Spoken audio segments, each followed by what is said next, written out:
Digitech Lifestyle here, back with another video. Here you're going to hear Jamie Dimon speak about fintech. I think I've played you this before, but it's important for you guys to get this because this video is all about the adoption of cryptos, especially Bitcoin at the moment, the ETF that's coming out. Hopefully by the end of this month, we're getting clues that it's likely to be by the end of the month. Bitcoin has rallied to like 34,000 right now. Amazing to see that happening. Guys, we are in a digital world. I think many people are asleep on the wheel with this. Anyway, like and subscribe. Let me get this video going. With respect to fintechs, now that we see a very different macro environment with money being much more expensive and growth opportunities not as evident as a few years ago, do you still think that fintechs have much to disrupt or innovate in financial services? There are hundreds, and they've spent tons of money, and they still have tons of money. And I don't like talking about as a group. Yeah. Some have done a great job, and we should acknowledge that. Some have done a great job. You and I wouldn't call them a fintech. There's something that a company came up with, which is fintech type services. Yes. You know, some did stuff that we could have done ourselves. And I think a company should be self-critical. Mm-hmm. We could have done it ourselves, and we didn't. They beat us to it, or they simply did it better. You know, and so we should acknowledge that. So BlackRock are actually buying Bitcoin. They already got it. They had it when they had the ETF. I think not the ETF, not the exchange trade, the spot ETF. So they already got Bitcoin. And this guy saying, Crypto Rover, BlackRock has told the SEC it will seed its spot Bitcoin ETF in October in preparation for approval. Seeding an ETF involves obtaining initial capital, usually from a bank or broker-dealer, to buy several creation units, such as Bitcoin, in this context. The capital is exchanged for ETF shares, which become available on the open market for trading on the first day. So basically, BlackRock is going to start buying Bitcoin.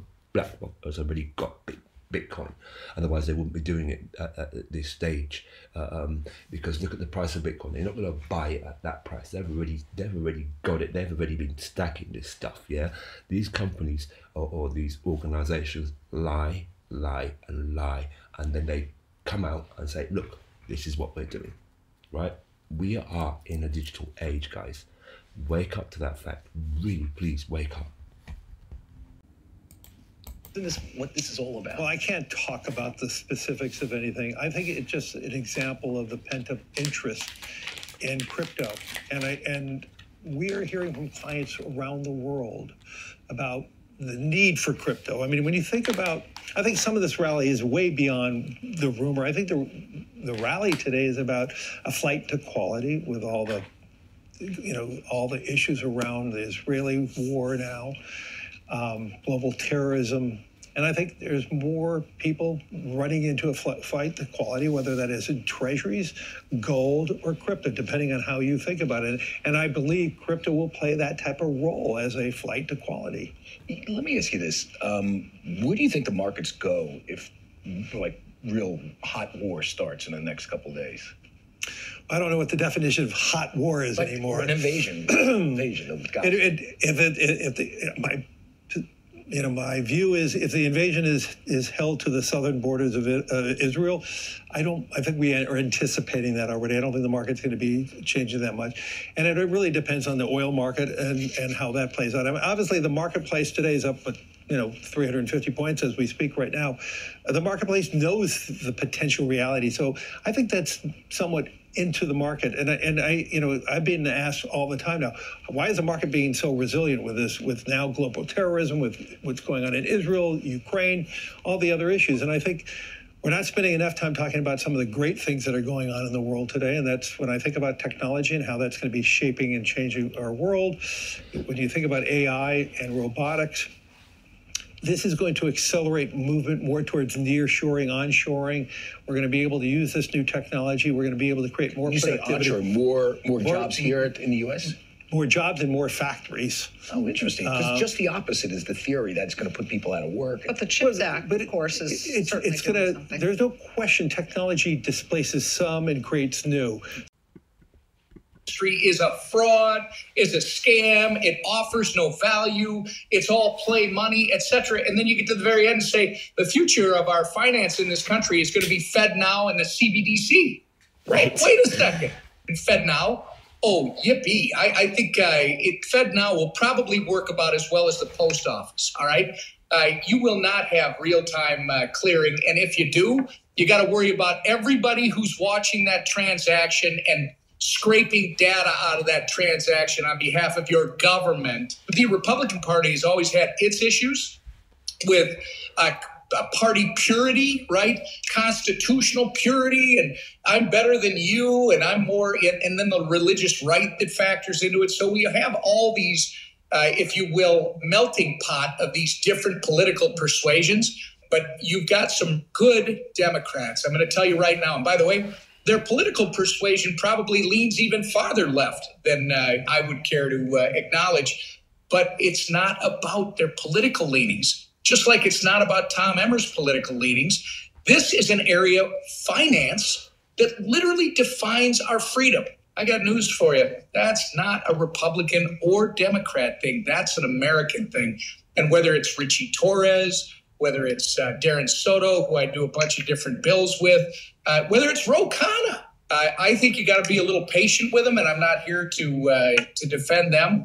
But I think you got to be a little patient with them because maybe they are measuring their words because they happen to be under a Democrat administration that they disagree with. Quite frankly, this is what frustrates me with Elizabeth Warren.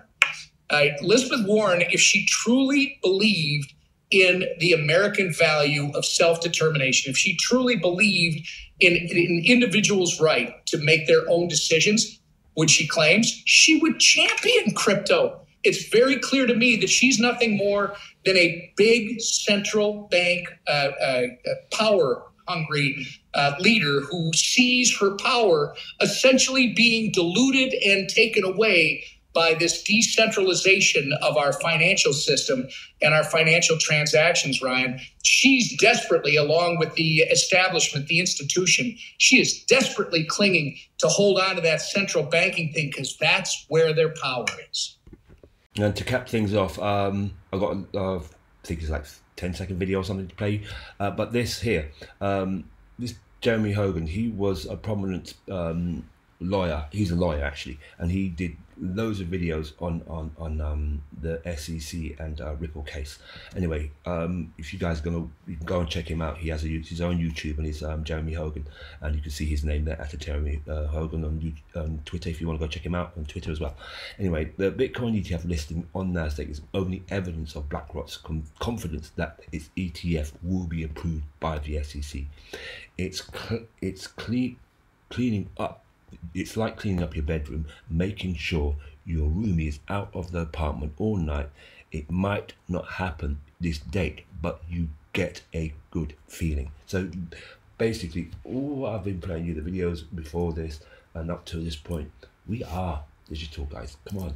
I think you guys need to wake up. Those who are sitting on the fence need to get off the fence and start looking at assets with utility. Start looking at, you know, like XRP, not financial advice. But you guys, anyway, take care of yourself, like and subscribe, because we are digital. Take care of yourself. Bye.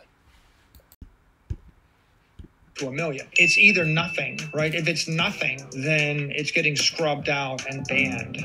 And of course, we now know that it's not getting banned, right? There's no way that Fidelity, Citadel, BlackRock, Charles Schwab, Deutsche Bank, Credit Agricole, Banco Santander all decide they're interested in this, right? They're not endorsing a tulip bulb.